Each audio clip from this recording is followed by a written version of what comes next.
वो पूरी Himalayan range दिख जाती है। जो बेडशीट थी वो आधी जल चुकी थी। हेलो, गुड मॉर्निंग, नमस्कार, प्रणाम, हर हर महादेव फ्रॉम देवभूमि उत्तराखंड। मैं हूँ सुभाष कुकरेती। तो देखता हूँ आज मुझे कितना समय लगता है इस चढ़ाई को चढ़ने में। ये करीब जब मैं स्कूल जाता था तो तब तो खैर टाइम कम लगता था, 30-35 मिनट लगते थे। मेरी यात्रा शुरू होती है इस स्कूल से, क्योंकि मैं एक बार फिर से अपने बचपन की यादों को ताज़ा करना चाहता हूँ। मैं अपने आप को एक फ्लैशबैक में लेके जाना चाहता हूँ और उसकी शुरुआत मैं आज कर रहा हूँ। इन्हीं पगडंडियों से हम लोग स्कूल के लिए जाते थे। अच्छा, उस दौरान हमारे गांव में रोड नहीं थी, अब तो खैर रोड आ गई है और ट्रांसपोर्टेशन की कोई समस्या भी नहीं है। लगातार जो है यहाँ टैक्सियाँ मिल जाती हैं। लेकिन उस दौरान बहुत हार्ड लाइफ थी, क्योंकि हमें रोज़मर्रा की जो चीज़ें होती हैं उन्हें ख़रीदने के लिए भी हमें नासेन जाना पड़ता था। अच्छा, वैसे यहाँ 2 रास्ते हैं जाने के। एक तो जो बड़कोट गांव है वहाँ से भी रास्ता है, हम अधिकतर वहाँ से भी जाते थे। लेकिन जो फिर शॉर्टकट एक रास्ता यहाँ पे है, ये मैं दिखाऊंगा। लेकिन ये चढ़ाई है, यहाँ से बिल्कुल खड़ी चढ़ाई है। चढ़ाई ज़रूर है लेकिन मैं जाऊँगा इसी शॉर्टकट से, क्योंकि जब हम स्कूल जाते थे तो अक्सर इन्हीं रास्तों पे जाते थे। तो मैं उन्हीं रास्तों पे एक बार फिर से अपने बचपन की और स्कूल के टाइम की यादें ताज़ा करने की कोशिश कर रहा हूँ। लोग अब कम जाते हैं, क्योंकि अब तो लोग अधिकतर टैक्सियों में या फिर बाइक में जाते हैं। हर किसी के पास आज की डेट में बाइक स्कूटर भी हो गया है। हालांकि हम लोग नासेन स्कूल 2018 में भी गए थे। उस दौरान मेरे साथ सतीश थपलाल जी थे। उन्होंने भी नासेन से ही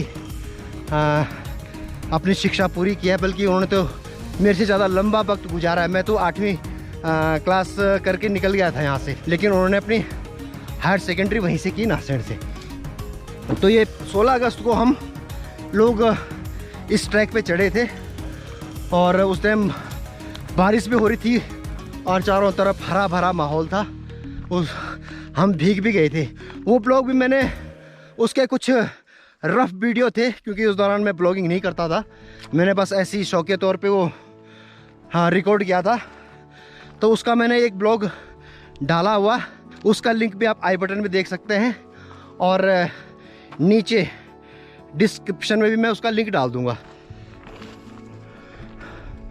हालांकि सांसें तो अभी से फूलनी शुरू हो गई मेरी, अभी आगे जाके होगा क्या। लेकिन बचपन की यादें अगर ताज़ा करनी है तो फिर इस दौर से भी गुजरना पड़ेगा, इन कठिन रास्तों से भी गुजरना पड़ेगा। ईश्वर की कृपा से आज मौसम यहाँ पे बिल्कुल साफ़ है, बिल्कुल अच्छी धूप लगी हुई है। ये धूप मेरे लिए मुश्किल भी साबित हो सकती है, क्योंकि मुझे पसीना अभी से आना शुरू हो गया है और मुझे स्वेटर पहनी हुई है मैंने। तो मुझे ऐसा लगता है कि जैसे मैं धीरे धीरे चढ़ाई पे बढ़ता जाऊंगा तो मुझे और ज़्यादा गर्मी लगेगी। मुझे फिर अपनी स्वेटर भी निकालनी पड़ सकती है। और ये आप देख रहे हैं एलोवेरा का कितना बड़ा पौधा है यहाँ पे। ये बिल्कुल कमल के फूल जैसे लग रहे हैं, कितने सुंदर भी लग रहे हैं। हरे बिल्कुल काफ़ी फैल चुका है नीचे से। और ऐसी जो है ये एलोवेरा हमारे पहाड़ों में काफ़ी ज़्यादा मिल जाता है। और एक जगह में ये काफ़ी सारे एलोवेरा के पौधे भी बड़े सुंदर लग रहे हैं। बहुत सारे हैं यहाँ पे, बिल्कुल एक सीध में, एक लाइन में।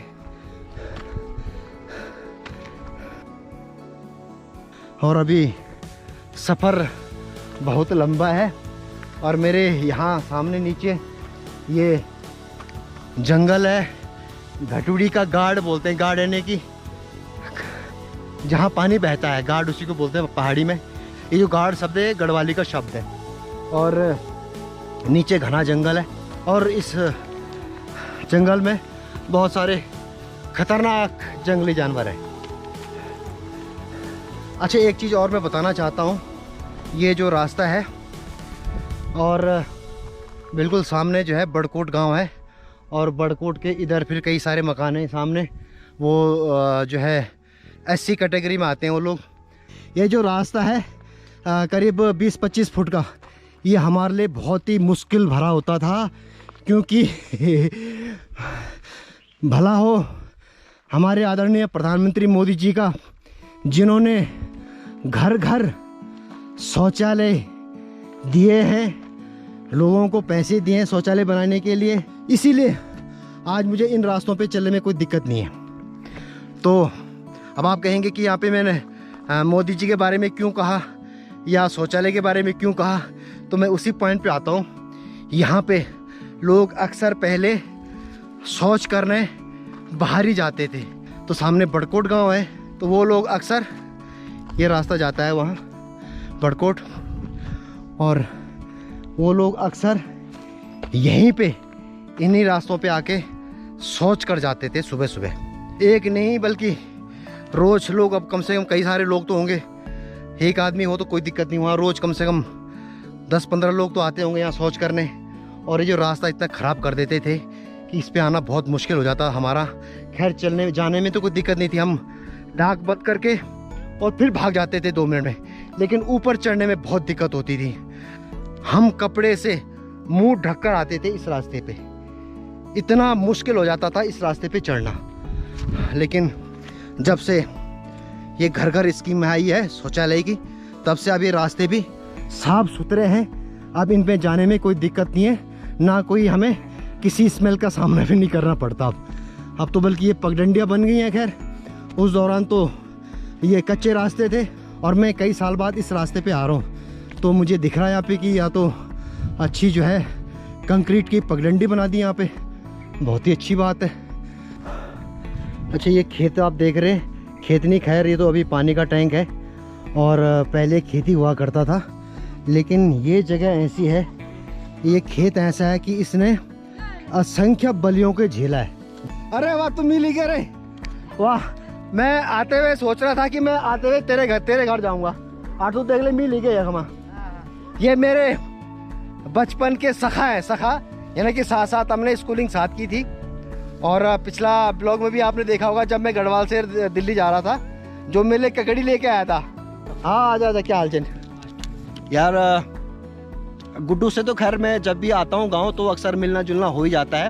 तो अभी हम बैठे हुए भाई, थोड़ा मैं रुक गया यहाँ पे, मैं कहा थोड़ा बातचीत कर लेते हैं। हालांकि मैंने आते हुए गुड्डू के घर जाना था, लेकिन गुड्डू यहाँ पे मिल गया, क्योंकि गुड्डू यहाँ अपनी बकरियाँ लेके आया हुआ है बकरियों को चरा रहा है यहाँ पे। अचानक नज़र पड़ी बस गुड्डू पे मेरी, मैं कहा चल अच्छा तो यहीं पे मिल गया। खैर आते हुए तो मैं आऊँगा है ना, कुछ खाने पीने देख रहे थे, खाने पीने जुगाड़ भाग, कुछ खाने पीने खा, तो अभी मैं चल छो फिर है ना। तो चलो फिर अपना ये ट्रैक फिर शुरू करता हूँ। बैठना तो था ही मुझे थोड़ी देर आराम करने के लिए, क्योंकि नीचे मैं करीब 2 किलोमीटर तो चल ही चुका हूँ और पसीना काफ़ी ज़्यादा हो रहा था। और इतने में भाई गुड्डू भाई मिल गया, तो मैंने कहा चलो ठीक है, थोड़ा बैठ के बातें गपशप करी हम दोनों ने। अब ये है ये मंदिर, ये है मुन्नन देवता का मंदिर, जो कि मुन्नन यानी लोकल भाषा में बोलते हैं मुन्नन, और एक्चुअली है ये महादेव का मंदिर। और इस मंदिर में अभी रिनोवेशन का काम चल रहा है और अब मंदिर ये काफ़ी ज़्यादा सुंदर बना दिया इन्होंने, बहुत ही भव्य मंदिर बन चुका है। और इस मंदिर का मैं अलग से ब्लॉग डाल चुका हूँ ऑलरेडी, 1 बार नहीं 2 बार डाला हुआ मैंने, और उसका भी मैं लिंक आई बटन में भी दे रहा हूँ और डिस्क्रिप्शन में भी दे रहा हूँ, वो आप देख सकते हैं। लेकिन मैं फ़िलहाल तो अभी यहाँ आया हूँ क्योंकि ये मेरा ऑन द वे पड़ता है मंदिर, रास्ता यहीं से मेरे जाने का। और ये देखिए आप, मंदिर बहुत ही सुंदर बना दिया इन्होंने, और यहाँ से मेरी बचपन की यादें जुड़ी हैं इस मंदिर से भी। बहुत ही सुंदर मंदिर, वाह, काम हुआ इस पे झक्कास, बहुत बढ़िया, बहुत सुंदर लगा मुझे कि मंदिर ये अब काफ़ी सुंदर बन गया है। और यहाँ पे कुछ लोग हैं। नमस्कार, ठीक छावा, कुशल मंगल, सब बढ़िया सब बढ़िया। हाँ, और यहाँ पे सब लोग अपने जान पहचान के ही हैं। चाची नमस्कार, प्रणाम, खूब छावा, चाची नमस्कार, और ठीक ठाक, कुशल मंगल, और तो आज मैं भी आए, और ठीक ठाक, क्या हाल बोला, नमस्कार नमस्कार। अरे वाह, बहुत बढ़िया यार, बहुत बढ़िया। देखिए कौन मजा आएगा भगवान के तुम देखिए कौन मजा आएगा आप कि हाँ कि काम बहुत अच्छा होना चाहिए। अच्छा ठेकेदार आपसे ना अच्छा हाँ वो तो लगना चाहिए यार काम करना अच्छा तो ठेकेदार आप ही लगना चाहिए और क्या।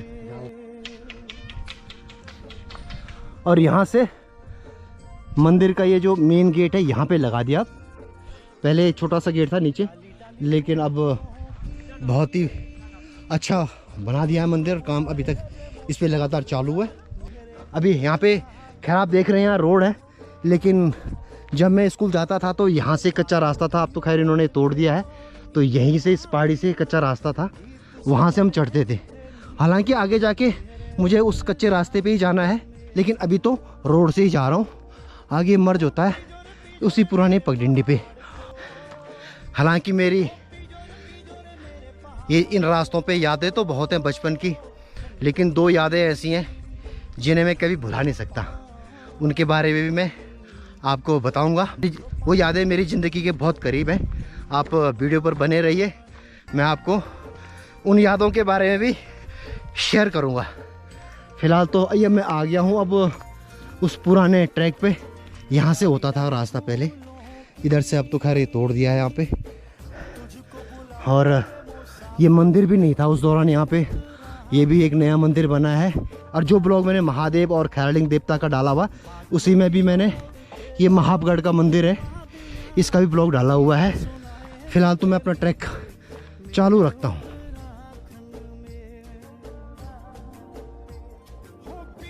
अब तो खैर यहाँ पे मैंने बताया ना कि रोड बन गई है। तब ये रोड नहीं थी। और मेरी इस रास्ते की एक बहुत ही सुंदर यादगार मोमेंट मेरा ये जगह है। और ये जगह आप देख रहे हैं यहाँ पे ये पत्थर है। अब आप कहेंगे कि ये पत्थर मैं क्यों दिखा रहा हूँ तो इस जगह से मेरी एक मधुर स्मृति है एक मधुर याद जुड़ी है इस जगह से मेरी। मैं उस वक्त 22 साल का था और गांव आया हुआ था और मुझे फोटोग्राफी का बचपन से शौक रहा है। मैं जब भी गांव आता था तो मैं उधार का कैमरा लेके आता था। और एक दिन मैं यहाँ से पौड़ी जा रहा था क्योंकि पहले बस पकड़ने में ऊपर जाते थे जहाँ मैं भी वो जगह दिखाऊंगा क्योंकि तब हमारे गांव में रोड नहीं थी तो बस पकड़ने हमें यहीं आना पड़ता था। तो सुबह में जब जा रहा था तो मैं वो याशिका का कैमरा मुझे अच्छी तरह याद है वो मैंने उधार मांगा था। उस टाइम मैं लॉरेंस रोड में दिल्ली में रहता था और वहाँ पे भटजी थे तो भटजी के पास वो याशिका कैमरा था ऑटोमेटिक कैमरा। तो वो कैमरा मैंने भटजी से लिया और उस टाइम 2-3 रोल आपको रोल होते हैं ना रील के रोल वो फूजी फिल्म वाले वो मैंने ले लिए थे। और उसके बाद जब मैं पौड़ी जा रहा था तो मैंने अपना जो कैमरा याशिका का कैमरा है वो यहाँ पे इस स्थान पे यहाँ पे कहीं फिट कर दिया था मैंने। और फिट करके और उस पर टाइमर मैंने फिक्स कर दिया था। और फिर मैं यहाँ पे इधर इस जगह खड़ा हो गया था यहाँ पे इस जगह पे खड़ा। खैर अब तो ये रोड है उस दौरान तो रोड थी नहीं तो मैं यहाँ पे खड़ा हो गया था और वहाँ से मैंने क्लिक करके और 2-3 जो है शॉट मैंने ले लिए थे क्योंकि उस टाइम ये नहीं होता था कि एक क्लिक में ही अच्छी आती थी। उस टाइम तो डिजिटल कैमरे थे नहीं मैनुअल कैमरे थे क्योंकि रोल जाता था अंदर तो फ़ोटो तभी हमारे हाथ में आती जब वो लैब से धुल के आती थी। तो मैंने 3-4 क्लिक वहाँ से कर दिए थे। मैं क्लिक करता था यहाँ खड़ा होता था फिर दोबारा उस पर टाइम फिक्स कर फिर कम से कम 3-4 क्लिक मैंने करी है।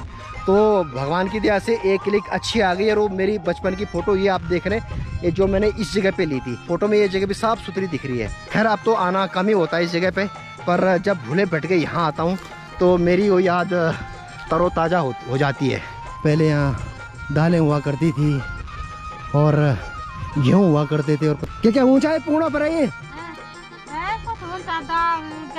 हाँ आप जो लकड़ा होना चाहिए कांडा तो कम से कम तू लकड़ा कटना छावा तो लकड़ा से चूची रहेगी ना लकड़ा झाड़ काटे होने कम से कम से या क्या कांडा छे नहीं कटोरी कांडा कोटरी हाँ ये कटोरी तो सब पूर्ण बर्बाद कहीं हैं।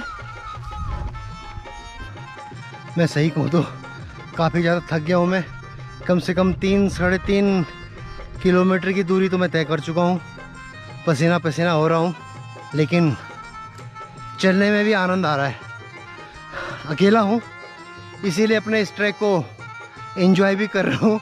आप शायद यकीन नहीं करेंगे कि जब हमारे गांव में ट्रांसपोर्टेशन नहीं था रोड नहीं थी तो तब हम लोग अक्सर रोज़मर्रा की चीज़ें लेने नासेड़ मार्केट ही जाते थे। और यहाँ चक्की तो आसपास हुआ नहीं करती थी, और कभी कभी तो हम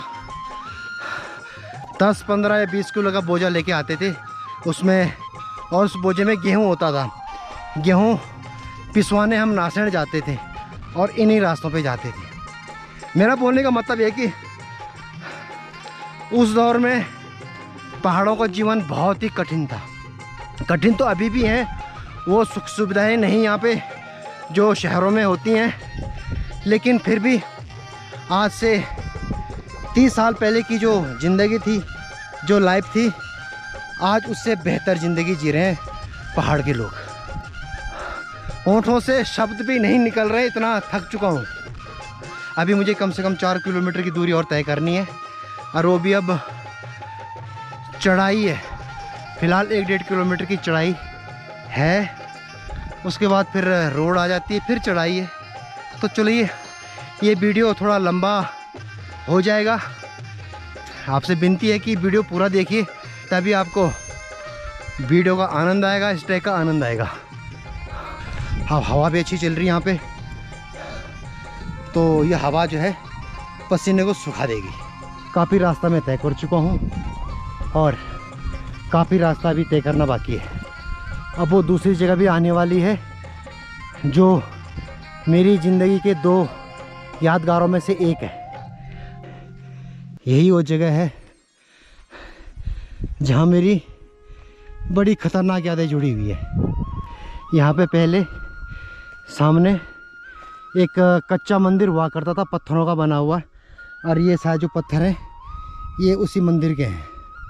अब ये मंदिर नागराजा का वहाँ शिफ्ट हो गया है नीचे, और इसी जगह की वो याद है मेरी जो मैं आप लोगों से शेयर करना चाहता हूँ।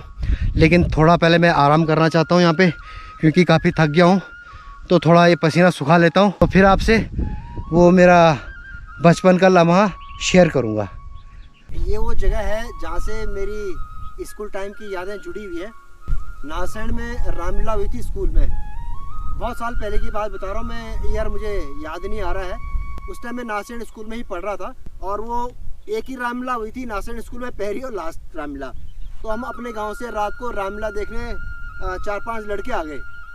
चले तो गए, नासेड़ रामलीला देखी हमने, और रात को फिर हम जब वापस आए तो वापस कम से कम रात के 3 या 4 बज रहे थे। हम लोग यहाँ पे बैठ गए हम, और हमने यहाँ पे आग जला दी। अच्छा, मैं जब घर से आया था तो चलने से पहले मैं अपनी माँ से छुपा के एक बेडशीट ले आया था, क्योंकि उस टाइम कंबल तो था नहीं, तो बेडशीट मेरे हाथ लगी और मैं बेडशीट ही उठा लाया चोरी चोरी। तो जब हम रात को यहाँ पे सो रहे थे तो 4-5 लड़के थे हम, तो सबने वो चादर ओढ़ ली। तो इस तरह से हमने सर इधर की तरफ कर दिया और इधर की तरफ हमने पैर कर दिए, और यहाँ पे जली थी आग, और यहाँ हमने आग जला दी थी। यहाँ से लकड़ी की यहाँ पे कमी नहीं है, झाड़ियाँ बहुत है, तो यहाँ से लकड़ी लाए हमने, आग जला दी, और हम रात को यहाँ पे सो गए।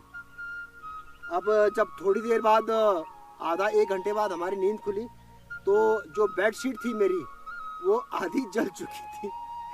अचानक फिर हमें कपड़ा जलने की बदबू थोड़ी महसूस हुई, तो मुझे लगा कि कुछ न कुछ गड़बड़ तो है। उठे हम तो देखा तो मेरी जो बेडशीट थी वो आधी जल चुकी थी, और मेरी उस टाइम बहुत हालत ख़राब हो गई थी। मैं कहा अगर अब माँ को पता चलना है, और जब माँ को पता चलेगा कि मैंने चादर जला दी है, मार पड़नी लाजमी है। आप यकीन करेंगे, मैं बड़ा रोया उस दौरान, मतलब काफ़ी डर भी लग रहा था माँ का कि अब पिटाई होगी घर में। और खैर घर तो जाना ही था, किसी तरह घर गए। सुबह जब माँ को पता चला कि बेडशीट कहाँ है, मैंने हालांकि वो छुपा दी थी, मैंने ले तो गया था, जब आधा जल गया था मैं लेके गया था उसको। लेकिन जब सख्ती हुई माँ की, माँ ने पूछा बेडशीट कहाँ है, क्योंकि घर में मैं, माँ और मेरी बहन थी और कोई था नहीं, तो फिर मैंने डरते डरते तो बता ही दिया कि वो चादर तो ये है, और ये चादर आधी जल चुकी है। उसके बाद भाई साहब, अब क्या बोलूँ, आप समझदार हो, कुटाई बहुत हुई मेरी। मुझे उम्मीद है कि आप लोगों को भी अच्छा लग रहा होगा, क्योंकि ये जो मेरी यादें हैं, ये सिर्फ मेरी यादें नहीं है, इन यादों से बहुत सारे लोगों की यादें भी जुड़ी हुई है। और फिलहाल तो मैं अपनी डेस्टिनेशन पे पहुंचने वाला हूं, यानी कि रोड पे। डेस्टिनेशन तो मेरी कहीं और है, लेकिन ये पहली डेस्टिनेशन है। ये वो जगह है जहाँ पे अब मैं रोड तक पहुँच जाऊँगा। और थैंक्स गॉड रोड तक तो पहुँच गया हूँ मैं। हो और मैं आपको शायद दिख रही होंगी वहाँ पे रोड नीचे, वहाँ से आ रहा हूँ। ये पूरी चढ़ाई मैंने तय की है और यहाँ पे हल्की हल्की हवा भी चल रही है। इसी जगह आया करते थे बस पकड़ने, तब हमारे गांव में रोड नहीं थी। और हालात मैंने बता दें कि किन किन हालात में हम आते थे। हाँ, पूरी जर्नी थोड़ी बहुत आपने भी देख ली है मेरी। बड़ा मुश्किलों भरा ये सफ़र होता था हमारा। जब हम स्कूल टाइम था हमारा, तो ये रोड उस टाइम नहीं थी। हम स्कूल जब जाया करते थे उस दौरान ये रोड बन ही रही थी। कि जो इस रोड का काम हुआ है वो मैनुअल हुआ है। मैनुअल इन द सेंस कि उस ज़माने में मशीनें नहीं हुआ करती थी। ये जो है जो नेपाली मज़दूर होते हैं या जो लोकल मज़दूर होते हैं उन्हीं ने इस रोड को बनाया है। और उनके पास हथियार क्या हुआ करता था उस दौरान, सिर्फ सब्बल, दरांती, हथौड़ा, उन्हीं से उन लोगों ने इन पहाड़ों को काटा है और रोड का निर्माण किया है। अब तो खैर मशीनें हो गई हैं। गला सूख रहा है, मैं पानी की बोतल भी नहीं लेके आया। अब तो बस यहाँ पे लोग कुछ गाय बच्चियाँ चरा रहे हैं, कुछ लकड़ियाँ काट रहे हैं। तो एक ही गाना याद आ रहा मुझे, हे गसेनी जरा पानी पी ले दे, तीस लगी भारी मेरे गोल सुखी गे, मीठे तीस लगी भारी मेरे गोल सुखी गे। यहाँ से फिर दोबारा चढ़ाई शुरू हो गई है, लेकिन चढ़ना तो है। अक्सर जब ऐसे पैदल चलने में प्यास लगती थी हमें, तो पहाड़ों में प्रकृति ने कुछ जुगाड़ भी दे रखे हैं। हालांकि प्यास तो बुझा नहीं सकते, लेकिन थोड़ा प्यास कम जरूर कर सकते हैं। उन्हीं में से एक ये पौधा है। अब इसको जो लोकल भाषा है, इसको लोकल भाषा में हम तुंगा बोलते हैं। तो इसकी जो है कोमल जो टहनी होती है उसको तोड़ते हैं। ये तोड़ी मैंने, और इसका बॉटनिकल नेम तो मुझे पता नहीं है, लेकिन ये जो पौधा है ये बड़े काम का है। इसकी हम पत्तियां निकाल देते हैं इस तरह। ये मैंने इसकी पत्तियां निकाल दी हैं, और पत्ती निकालने के बाद इसको चबाते हैं हल्का हल्का। तो हालांकि ये प्यास तो आपकी कम नहीं कर सकता, लेकिन हाँ काफ़ी हद तक आपके प्यास की कमी को पूरा कर सकता है। और ये दो काम आता है, एक तो ये मंजन का भी काम पूरा करते हैं इससे, यानी दांत भी साफ कर सकते हैं ब्रश की जगह। और दूसरा, इसको जब चबाते हैं तो मुंह में पानी इकट्ठा हो जाता है। तो ये जब पानी इकट्ठा हो जाता है मुंह में, तो जो रूखापन होता है मुंह का वो निकल जाता है, और काफ़ी हद तक प्यास पे भी कंट्रोल हो जाता है। तो प्रकृति ने पहाड़ों में हर चीज़ दे रखी है, बशर्ते कि आपको उनकी जान पहचान हो। क्योंकि काफ़ी पौधे यहाँ पे जहरीले भी होते हैं, उनको आप चबा नहीं सकते। और यहाँ पे हाँ, मुझे नहीं पता कि अभी वो पेड़ हैं या नहीं है, लेकिन जब हम बचपन में स्कूल आया करते थे इस रास्ते, तो यहाँ पे काफल का पेड़ हुआ करता था। हाँ, एक तो है, ये जो सामने देख रहे हैं काफल का पेड़ है। काफल तो खैर मार्च या अप्रैल में ही उगते हैं, लेकिन जो जिस पेड़ को मैं ढूंढ रहा हूँ वो है या नहीं, क्योंकि काफ़ी पुरानी बात हो। वाह, ये पेड़ अभी तक है। यस, ये है वो पेड़ काफल का, जिससे हम अक्सर काफल खाते थे। जब हम घर से आते थे स्कूल के लिए तो थोड़ा जल्दी आ जाया करते थे, और फिर हम इस पेड़ पे चढ़ के, ये पेड़ देखो कितना पुराना, ये लग ही रहा है कि पुराना पेड़ हो चुका है, क्योंकि यहाँ से पूरा ये सूखने की तैयारी हो रही है इसकी, और बहुत जल्दी ये मर भी सकता है। खैर अभी तो ये कई सालों तक मरने वाला नहीं है, लेकिन यही वो काफल का वृक्ष है, और ये काफ़ी पुराना है। इसको कम से कम लगा लो कि ये 40 साल से भी पुराना वृक्ष है, और ये हर साल काफल देता है, और लोग इसे काफल खाते हैं। खैर अब तो लोग कम ही आते हैं इस रास्ते, तो शायद अब तो जंगली जानवर ही काफल खाते होंगे इसके, इंसान तो कम ही खाते होंगे।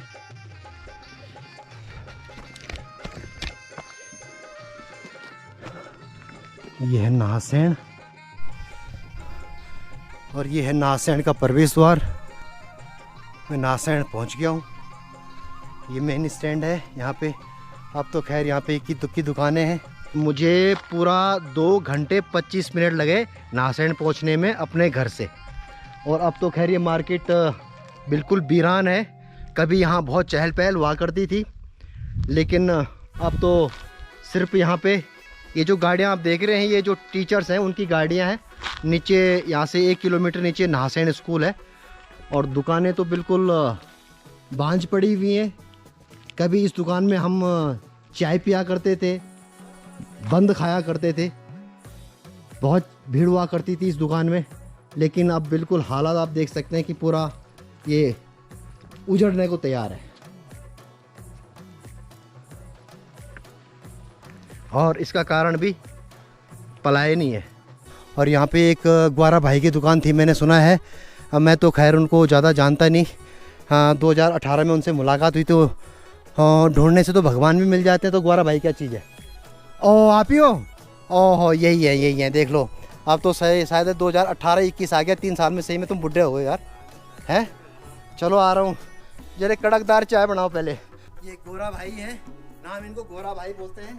और शायद शकल तो उनकी चिपुल चट है, इसीलिए इनको गोरा भाई बोलते हैं। अच्छा नाम क्या आप? यशपाल सिंह असवाल। आप कटोड़ा ना। और इनका जो निक नेम है वो गोरा भाई है ना।